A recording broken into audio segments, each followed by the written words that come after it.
Jadi kenapa saya mengambil tema tentang rezeki, uang, atau jodoh di video kali ini?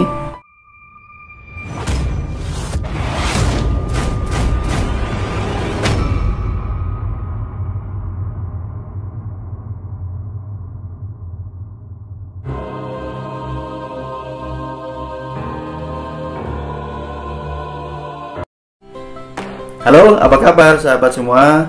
Assalamualaikum warahmatullahi wabarakatuh. Berjumpa kembali dengan saya, Mas Nuk, dari channel Pondok Hipnotis Indonesia. Semoga kabar kalian baik-baik saja, selalu sehat, rezekinya selalu berkelimpahan. Amin. Saya akan selalu mendoakan buat siapa saja yang sudah menonton di channel Pondok Hipnotis ini. Terima kasih yang sudah subscribe, dan yang belum subscribe, saya persilahkan, silahkan subscribe dulu ya. Tekan tombol loncengnya agar ketika saya mengupload video terbaru, sahabat semua tidak ketinggalan. Tema apa yang akan kita bahas di video kali ini? Yaitu tentang rezeki atau uang dan jodoh. Bagaimana dan apa saja yang akan kita bahas? Sebelum kita melanjutkan materinya, buat teman-teman yang tertarik dan ingin menguasai keilmuan yaitu hipnotis, hipnoterapi, gendam magnetis, telepati, saya ingatkan kembali, saya akan menaruh WA di link deskripsi di bawah. Ya, silahkan dicek, dan juga di sini. Nah, nanti teman-teman bisa melihat nomor WA saya. Jadi, kenapa saya mengambil tema tentang rezeki, uang, atau jodoh di video kali ini? Sebab ada beberapa WA yang masuk di tempat saya dan bertanya yang intinya sama. Mas Nuk, bagaimana sih cara mendapatkan rezeki atau uang dengan cara cepat dan mudah? Dan juga bagaimana mendapatkan jodoh yang sesuai dengan keinginan saya? Tentu ini sangat menarik sekali untuk kita bahas di video kali ini. Dan ternyata banyak sekali teman-teman yang belum paham bagaimana cara mendapatkan rezeki dan mendapatkan jodoh sesuai keinginan. Caranya gampang. Rezeki dan jodoh itu jangan dikejar, tetapi dipancing. Terus kok bisa, Mas Nuk? Ya, ini yang salah persepsi. Beberapa orang menganggap bahwa ketika mereka bekerja keras, membanting tulang, kerja di manapun, mau di kantor atau karyawan swasta ataupun berwirausaha, mereka menganggap bahwa ketika mereka sudah berusaha membanting tulang, bekerja keras, itu akan signifikan dengan hasil yang didapat. Tidak, teman-teman. Karena apa? Sebenarnya kita hanya perlu berusaha sedikit saja, maka rezeki tersebutlah yang akan mendatangi kita. Rezeki tersebut sudah tahu alamat kita persis, dan jumlahnya juga persis, tidak akan pernah salah alamat. Itu hal pertama yang harus teman-teman pahami. Jadi, ketika teman-teman yang bertanya tadi di WA masih bingung, saya berpikir juga siapapun yang sudah melihat video ini sekarang ini tidak jauh juga mengalami hal yang sama. Kalian masih bingung sekali, kenapa ya saya sudah berusaha bekerja dengan keras, membanting tulang, berdarah-darah, tetapi hasilnya belum sesuai dengan apa yang kita harapkan atau teman-teman harapkan. Dan ini wajar sekali karena teman-teman belum tahu ilmunya. Kalau teman-teman sudah tahu ilmunya, tentu ini tidak akan menjadi hal yang sulit, tetapi sebaliknya sangat mudah sekali. Kebetulan saya ini beragama Islam. Di dalam Al-Quran dan juga di dalam hadis disebutkan, barang siapa yang bersedekah, maka dia tidak akan kekurangan, bahkan rezekinya akan ditambah berlipat ganda, lebih banyak lagi. Dan tentu buat teman-teman di luar sana yang beragama lain, tentu juga diajarkan tentang demikian. Ya, jadi ini konteksnya adalah universal atau umum.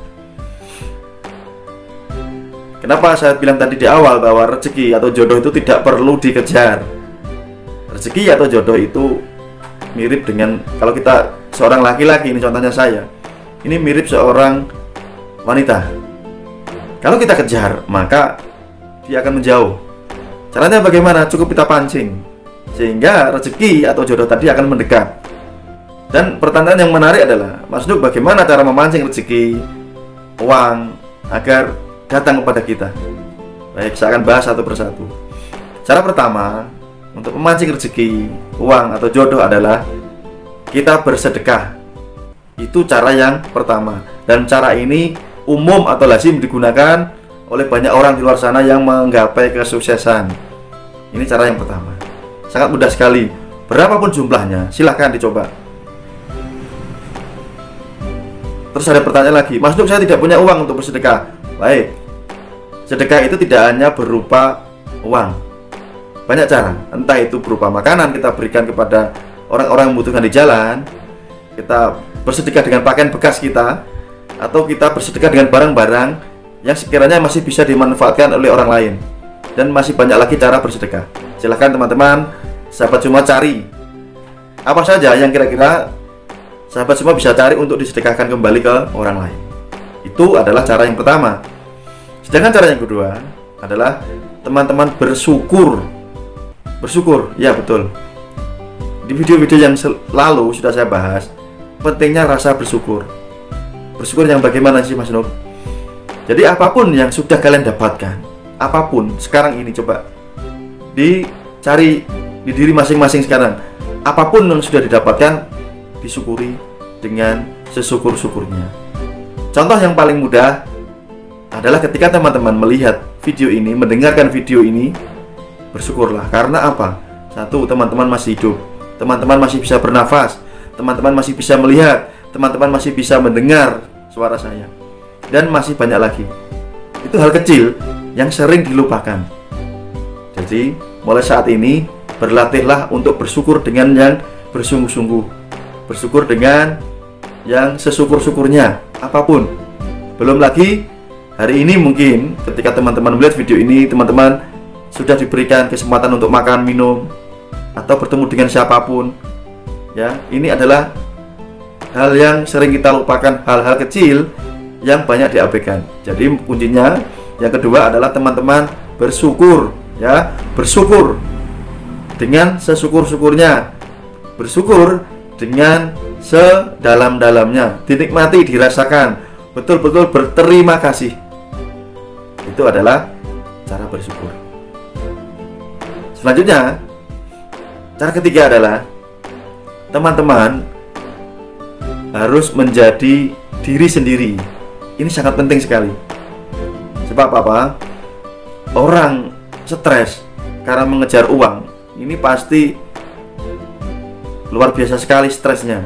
Karena yang didapat adalah ketika mereka mengejar uang, mereka bekerja siang malam, bahkan bekerja menggunakan pikiran dan tenaga, tetapi hasilnya tidak sesuai harapan, mereka akan stres sekali. Bukan karena pekerjaannya yang melelahkan, bukan karena fisiknya yang lelah, namun yang membuat mereka stres dan capek adalah karena mereka berharap terlalu lebih dengan hasil yang ingin didapat.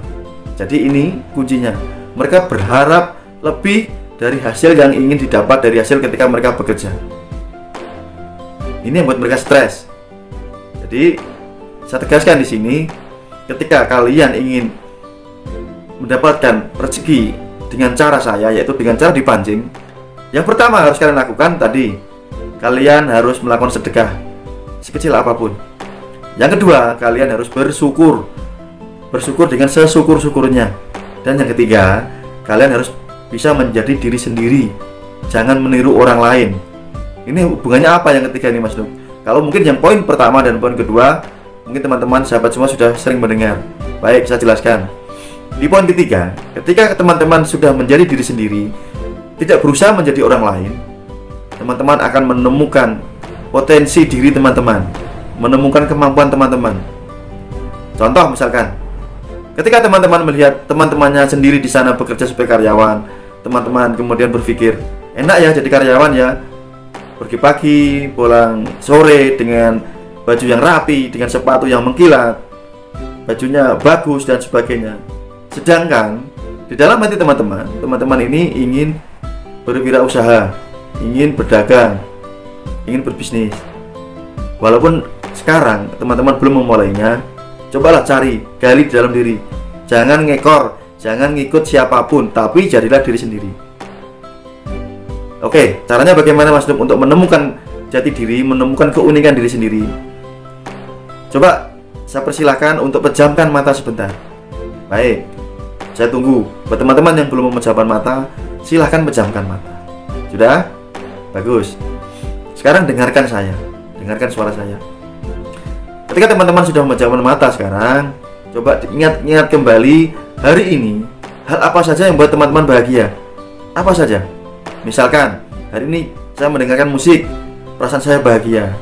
Hari ini, saya tiba-tiba teringat dengan sesuatu, benda, saya merasa bahagia. Atau hari ini saya bertemu dengan seseorang, atau saya mengerjakan sesuatu, saya merasa bahagia. Coba diingatkan kembali, diputar kembali memorinya, berikan gambaran yang jelas. Sudah? Bagus. Itu artinya sinyal dari Tuhan. Rasa bahagia yang muncul tiba-tiba ketika melihat sesuatu itu adalah sinyal dari Tuhan. Saya ambil contoh, ketika teman-teman tadi memejamkan mata dan teringat dengan benda sesuatu, misalkan, kok saya nyaman ya dengan baju yang seperti ini yang saya pakai, seperti Mas Nuk nih, baju santai, kaos yang santai gini. Kalau saya jalan-jalan kemana kok saya lebih nyaman kalau saya pakai celana jeans dan sandal jepit saja.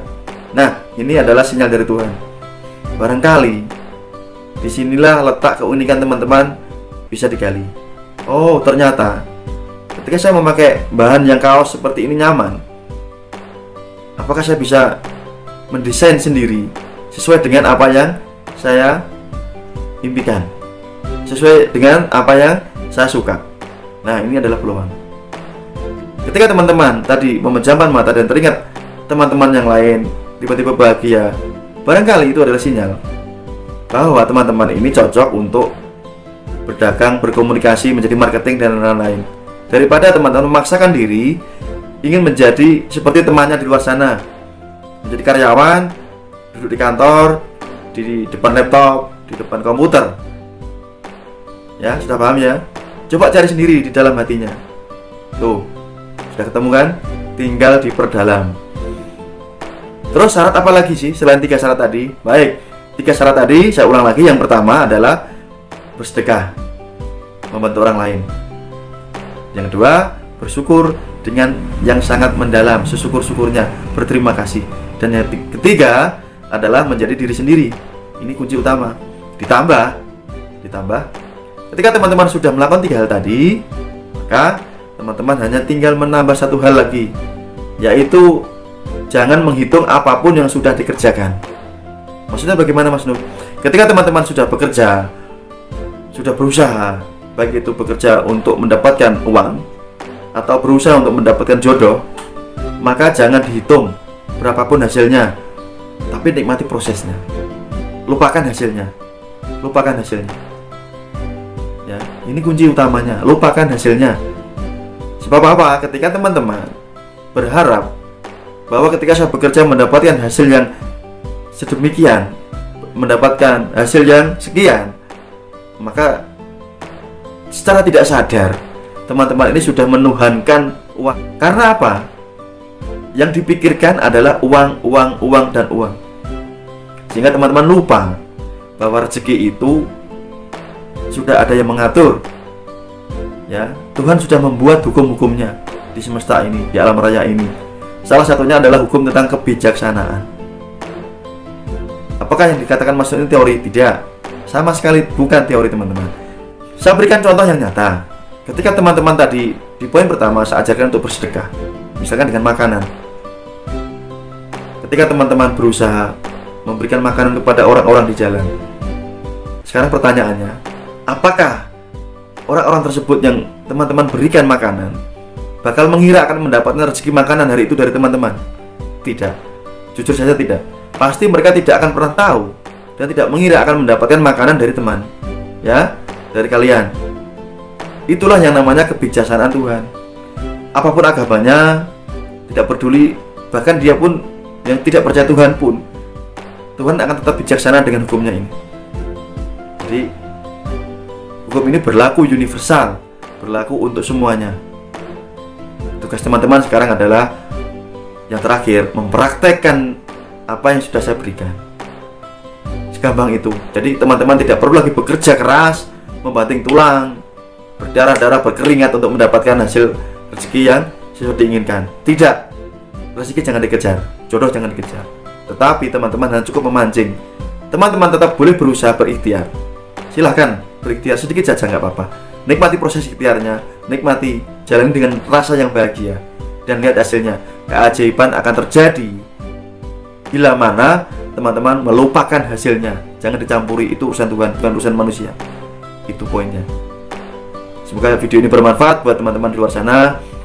Sampai bertemu kembali di video berikutnya. Salam hormat dari saya, Mas Nuk, Roh Raja Wali.